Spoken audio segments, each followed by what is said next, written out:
Hello. I'm working that kind of a job with an antenna system, and that's one of the reasons I get these weird thoughts and concepts and ways of thinking. Because I can tell you, antennas, especially a high power one, are frying your brain. And if you work long enough, if you get enough exposure, it can mess your ways of thinking. It depends how much exposure, so you have to kind of make a balance between how much radiation you get and what the benefits are if you want to wreck your brain, or if you want to end up in a wheelchair, let's say like a zombie or something, so you can expose yourself with more of that radiation, or if you want to get a little bit,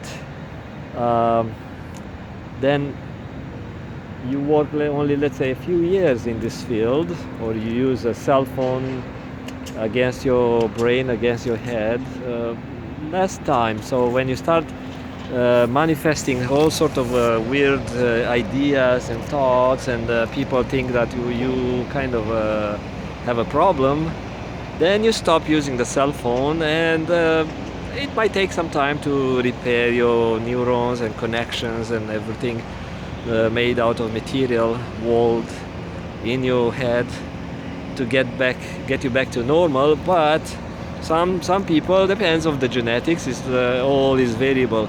Some people don't know where to stop, when to stop, and they keep getting exposed to such a radiation. And also the frequency is very important into this equation, because if you get exposed to VHF frequency, like low frequencies, you have to induce lots of power in order to get the same effect. But if you go to microwave frequencies, or even let's say 40-50 gigahertz, if you work on this type of field in telecommunication, install microwave antennas and links and stuff, and you work that for a couple of years, and you get exposed by this type of radiation, that high frequency has very high energy, and the brain, the cell, the neurons get damaged much faster.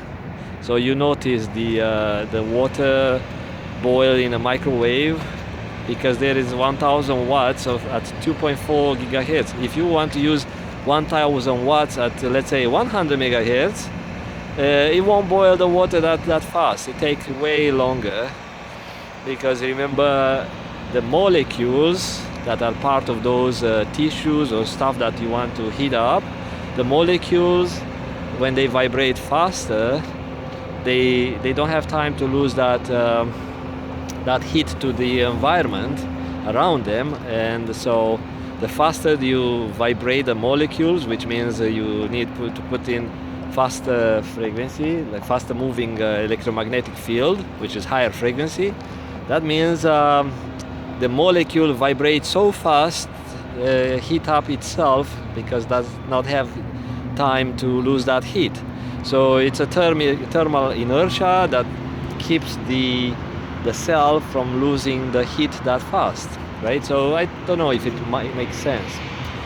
So I'm working in this field probably for the last 15 years with all sort of radiation type, and yeah, I have to admit that that's why I record this type of videos, to show that sometimes you have to think before you get into a workplace, but I love it.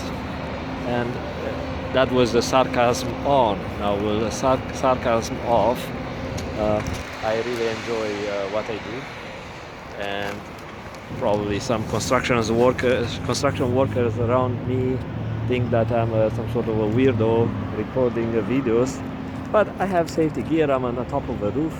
I really like the weather, and I'm thinking to let you know what's in my head now about the law of manifestation, how it works, because people keep talking about online, especially those into spiritual teaching and spiritual mindset.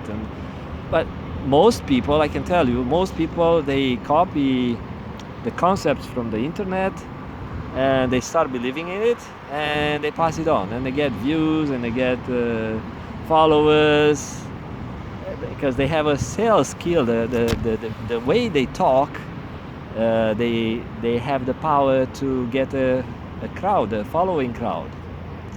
Myself, I'm not trying to convince you of anything. I can explain you how this law of manifestation works because I understand that one, and it works for me. And it works in a really, really weird ways. And I'm thinking, is that a law of manifestation, or it is something else, like some sort of a spirit or angel or some god that is tweaking stuff around, not only in my mind but around the world around me, making people think differently, like giving them an idea that idea is being taken by those people who, when they are around me, when they change their action, are actually affecting me. Someone said, no, you are one of those who feel some future events, and it happens. Maybe that's the case. I'm thinking on something, and actually I sense what is going to happen. And sometimes an idea comes to mind, making me feel like, you know what? I think I wanted to change that, and it's changed. Wow, it's cool. Of course, I'm not one of those who want powers and abilities or something. It's part of who I am, to sense things before they happen. And it was not like that in the past. I was not like that. But I started a change. I made a change. I made a change in my way of thinking, and it works for me. It's another tool in my tool bag as a part of my survival kit. So anything that you use extra sensorial, so you use these 5 senses that are material senses, and you use to stay alive and eat and multiply and have a good life, use those 5 senses. But if you start believing that you have a couple of more tools into that survival kit, your life is getting much easier. And I'm not getting into details here because I'm on a roof and I have to get down to continue my work, but I'm taking a break, and I'm trying to record in here on the roof to be uncomfortable setting, so I won't be tempted to record a long and boring video. And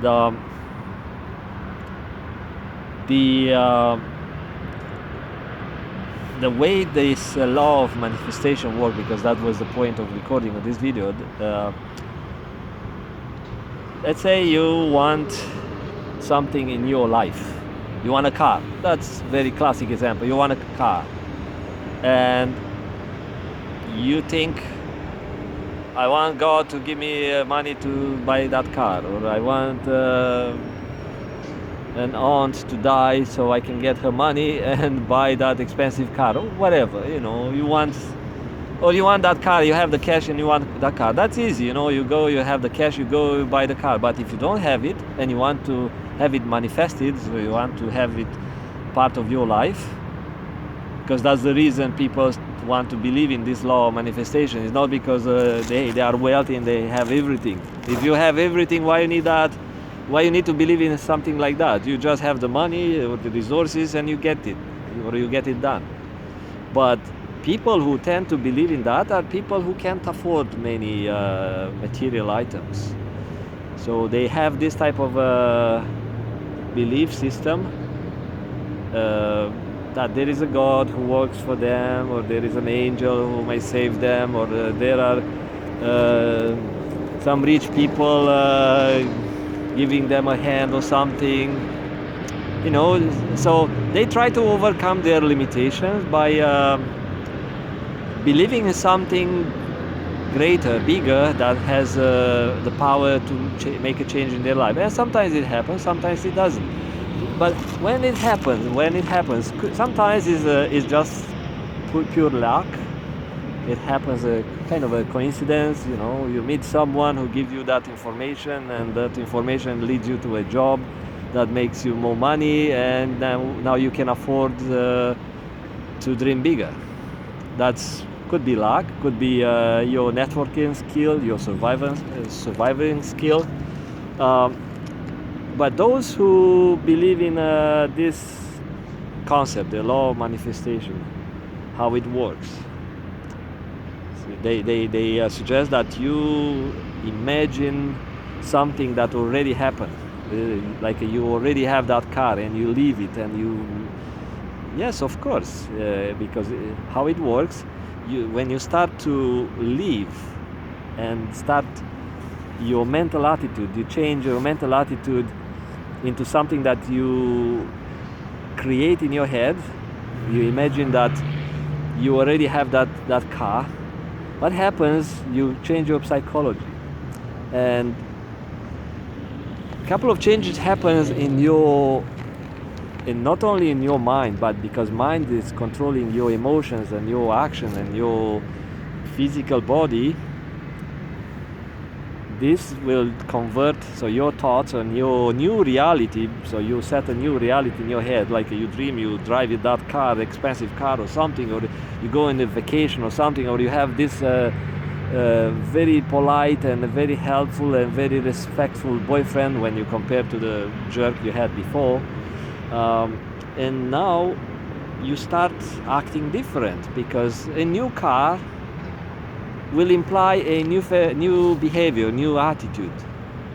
A new boyfriend will also imply a new attitude, because you don't want to be the same woman you've been before. Because if you were into acting in a certain way, you attracted certain type of guys around you. It's like you deserved that guy. Possibly you were not lucky, but if you act like a bitch, you will get a jerk, right? If you act like a poor and insignificant, nobody will hire you or will give you lots of money. They will treat you like the way you ask for. Now, if you act like you are a rich person and you can afford that expensive car, then you will manifest in your physical appearance. You will walk differently, you will start talking different. And it's not going to be a change, overnight change. And people will notice you, and now you attract wealthier people instead of attracting the negative people around you, the complainers, the losers, who will never help you with anything, I can guarantee. So once you dream bigger, then you change your psychology and you start making different connections. And because the success of most people is dictated by the network they have. If you have a network of losers, let's say Facebook followers who are all losers, they will never help you with anything. You will never get investors in your idea, in you, to invest in you. You will never get someone to trust in you, because those are losers. But if your social network or a network of friends is made out of wealthy people, wealthy at mind and wealthy at their bank account, and if they see you part of their world, they rather help you than helping someone else if they have a choice. Or if you ask, you will receive. So you go by that. But if you are poor and negative and sick at mind and you ask, you could ask, but the wealthy people will give you something, will help you something, and will waste their time to help you only if they have that time and resources available for you. So you have to see that your appearance and your attitude makes you belong to certain type of social group. And you see people who want tattoos or something, or start smoking, or start doing drugs because they want to belong to certain social community. The same thing happens when some people you see, like office people, they started from nothing or from a poor family, but they start dressing like a banking people or like office people. They start talking like that, they start acting like that, and it was easier to get a job into that environment than when they were acting like a construction worker, for example. So again, so you set first your goal, you imagine that you already have it, but it is very difficult to imagine something that is almost impossible when you are an opposite spectrum of the wealth, let's say. And you have to have the patience to build it slowly, and while you work at it, you actually train your psychology. It's not like tonight I'm going to dream that I have $2 million in my account, and by tomorrow I'm going to act like the millionaire and I'm going to have everything I want. No, it takes time. Depends how far you are on the other side of the spectrum. If you are very close to the dream, it doesn't take you much mental effort.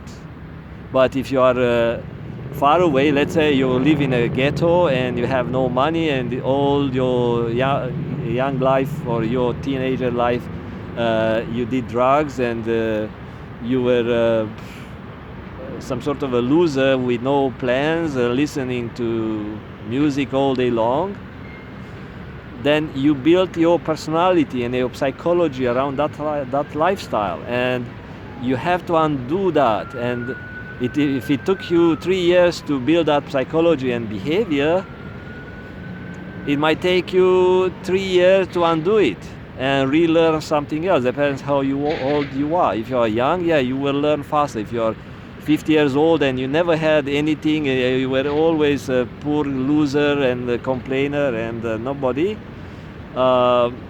it takes you a long time to retrain your brain and rebuild your neuron connection in your brain, because now you're based on memories. So you're older and your psychology is based mostly on memories and life experiences, and it's very difficult to forget those life experiences and memories that are actually building your reality. So now, since 17 minutes into, and I got deeper into this topic, and I keep going. If I keep going, then I will be at 40 minutes into the video, and you may not understand what I'm going to say, because I get deeper and touch different topics. And again, I'm not smart at all. If you see the antennas behind me, that radiated me for at least 10 years. So right now, what I'm saying is not from my brain, it comes from somewhere else, and I'm serious about that one. Some people call those channelers. I don't know, I'm not a channeler, but some people will understand what I'm saying. So I have to let you go. I had enough break here on the roof, and I'm going to enjoy my rest of the day. Sunny, beautiful, and I feel so freaking great. And I see Mount Baker on the background, and some mountains on the north shore here. It's beautiful. Life is really good. Life is really good. You have to see it. You have to see it, because if you let your brain to absorb all the crappy information you are bombarded with every single day, every single second, you are bombarded with information. So if you look here, my eyes see so much stuff. When I go, let's say, in the forest, is less information, but here see cars, hundreds of cars, buildings, roofs. I have to process my own safety. Here you see I'm attached with some sort of a gear, so I have to process so much information here from my eyes, from my ears. I hear someone cutting something. I have to think of people maybe taking pictures of me and sending to the safety guy on site, saying that I'm on my cell phone on the top of a roof. So if I process all that information, it's going to be overwhelming for me, right? When you go in a forest, somewhere it's much less information. All the leaves and all the trees are all the same, you know. The brain has less stuff to do, less stuff to think about. You just think of, the bear or something, or you just enjoy. But here in the city, every single day your brain gets tired and you don't know it. You don't know it. And yeah, you should get out of the city from time to time, and you see how life gets different, gets better. But it's your choice. You want to absorb all that stuff that's not significant for your growth, not significant for your health, for your life. You want to take all that information in and process it, absorb it? No, you don't need it. Save your mind energy for something better for you, so you may be able to achieve your dream or manifest that stuff. So back to the law of manifestation, a quick thing.